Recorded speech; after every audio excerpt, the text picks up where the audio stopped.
안녕하십니까. 성남재개발 전문 부동산 119입니다. 오늘은 정말 많이들 물어보시는 주제로 재개발에서 빌라가 좋을까 단독주택이 좋을까 많이들 궁금해 하십니다. 특히 투자금, 관리 난이도, 감정평가, 그리고 많은 분들이 헷갈리는 빌라를 갖고 있어도 청약에서 무주택으로 인정되는 범위까지 한 번에 정리해 드리겠습니다. 재개발에서 핵심은 내가 지금 들고 있는 집이 나중에 아파트가 되면 얼마나 인정받을 수 있느냐입니다. 여기서 우리가 자주 나오는 단어가 종전자산 평가, 그 평가를 바탕으로 계산이 되는 권리가액, 그리고 최종적으로 내가 추가로 내야 할 수도 있는 추가 분담금입니다. 즉 빌라나 단독이나 결국 내 물건이 감정평가에서 얼마로 잡히느냐가 게임의 시작입니다. 그 다음이 내가 얼마 주고 샀느냐, 즉 매수가 대비 안전마진입니다. 그래서 빌라가 좋아? 단독주택이 좋아? 어떤 것이 좋은지 한번 같이 평가해 보겠습니다. 첫 번째로 투자금 측면에서 이야기해 봅니다. 결론부터 말하면 대부분의 구역에서 단독주택 쪽이 투자금이 더 많이 들어가는 편입니다.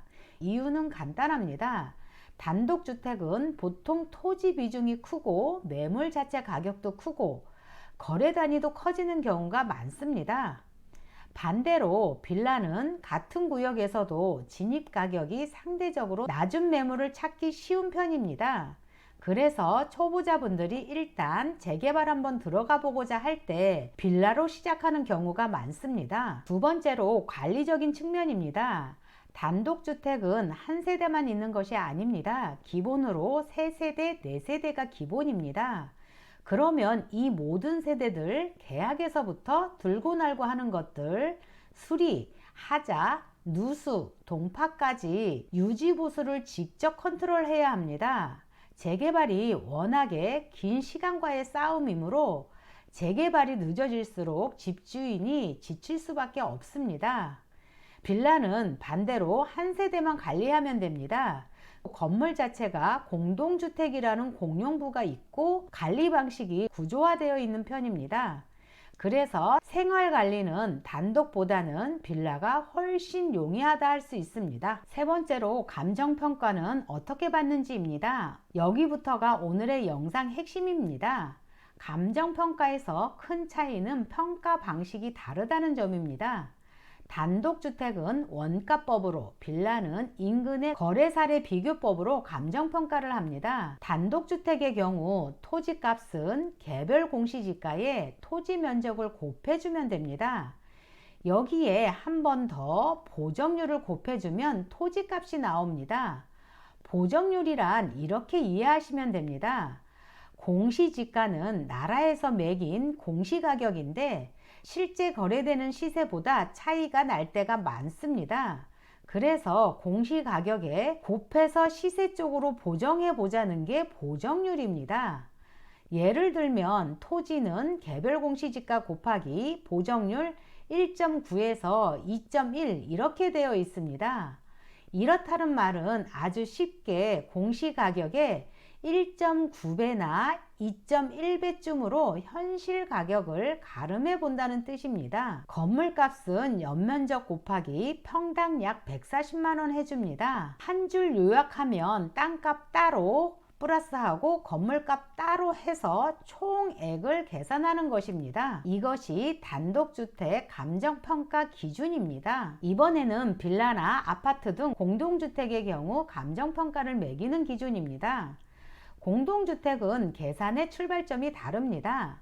아파트나 빌라 같은 공동주택은 공동주택 가격 곱하기 보정률입니다. 공동주택 가격은 공시가격에 토지 가격이 이미 포함되어 있습니다. 그래서 공동주택은 공시가격 자체가 이미 토지 플러스 건물 개념을 포함하고 있어서 공동주택 가격에 보정률만 곱하면 감정평가 금액이 나온다 하겠습니다. 이렇게 이해하면 쉽습니다. 단독은 땅이 평가의 중요성을 중심축이 되기 때문에 땅이 약 90% 정도, 건물은 약 10% 정도 감정평가 금액이 나올 것이고, 빌라는 공동주택이라 내 집 한 칸만 보는 게 아니라 주위의 거래 사례를 중심으로 평가가 된다 하겠습니다. 마지막으로 청약 이야기로 넘어옵니다. B아파트 한 채는 청약에서 무주택으로 인정이 됩니다.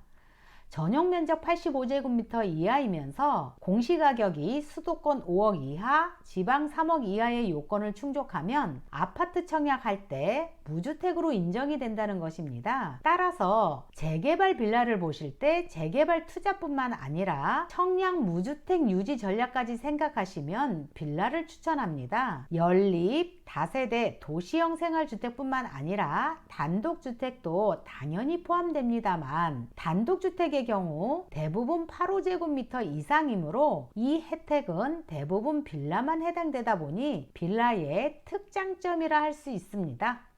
표 하나로 오늘 영상을 결론을 깔끔하게 정리해 드리겠습니다.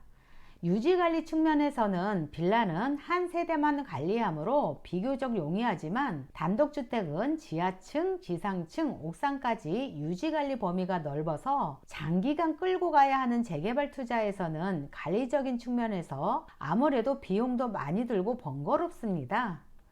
두 번째로 초기 투자금 측면에서도 빌라가 단독주택에 비해 소액 투자로 상대적으로 가볍습니다. 투자가 쉬우니 사업 단계별로 손바뀜, 매매 회전율도 단독주택보다는 빌라가 훨씬 높습니다. 그리고 아파트 청약 시 단독주택이든 빌라든 8호제곱미터 미만, 수도권 5억 미만은 주택수에 포함되지 않습니다. 하지만 단독주택의 경우 이 모든 단점을 박살낼 수 있는 장점이 있죠.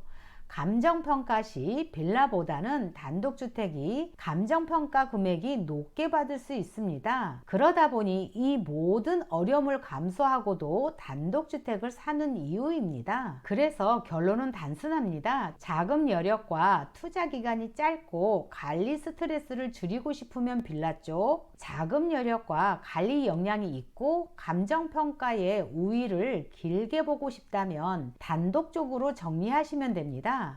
어떤 상품이 좋고 안 좋고가 아니고 자신이 감당할 수 있는 물건이 어떤 것인지 판단하고 들어가시면 된다 하겠습니다. 성남 재개발 전문 부동산 119입니다. 새해 들어서 재개발 시장이 요동을 쳤습니다. 요동을 친 만큼 쉬어가는 타이밍으로 공부해보고자 하는 차원에서 준비를 했고, 다음에 더 좋은 영상으로 찾아뵙겠습니다.